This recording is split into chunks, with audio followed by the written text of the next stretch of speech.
You bought the shoes. You built the playlist. You told 2 people about it so you'd feel too embarrassed to back out. And then the alarm went off at 6 a.m., and your hand found the snooze button before your brain even finished waking up. Tomorrow, you thought. You have thought this before. To understand why knowing the right thing to do so rarely translates into doing it, you need a Greek philosopher who spent an enormous amount of time thinking about exactly this gap, Aristotle. Aristotle studied under Plato, tutored a teenage Alexander the Great, and eventually opened his own school in Athens, where he wrote on everything from biology to drama to ethics. But the piece of his thinking that matters here comes from a work called the Nicomachean Ethics, and it starts with a claim that sounds almost too simple: we are what we repeatedly do. Excellence, he wrote, is not an act, but a habit. Notice what that rules out. It rules out the idea that being a disciplined person is a personality trait some people are handed at birth and others aren't. Aristotle's claim is closer to the opposite. You don't become brave by feeling brave first. You become brave by doing brave things, over and over, until bravery is simply the kind of person you've become. The feeling comes later, if it comes at all. The doing comes first.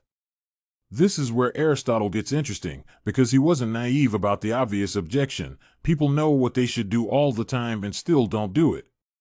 His teacher's teacher, Socrates, had basically argued that nobody does wrong knowingly, that if you truly understood the good, you'd automatically choose it. Aristotle looked at actual humans and said, respectfully, that's not what I'm seeing.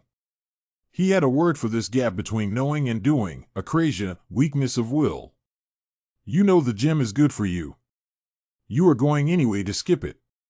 Both things are true at once, and Aristotle took that seriously instead of explaining it away. His fix wasn't a pep talk. It was structural. Virtue, for Aristotle, lives in the middle, what he called the golden mean. Courage sits between recklessness and cowardice. And the same logic applies to something as unglamorous as exercise. The failure mode isn't just laziness. It's also the all-or-nothing gym culture that has you attempting 90-minute sessions 7 days a week until you burn out and quit entirely by February. Both the person who never goes and the person who overdoes it into an injury are missing the mean, the sustainable middle path that you could actually repeat for years. And repetition is the whole mechanism.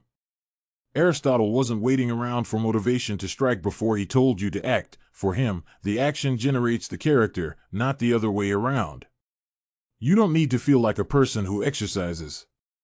You need to do the smallest version of the thing, today, and let the doing slowly build the identity.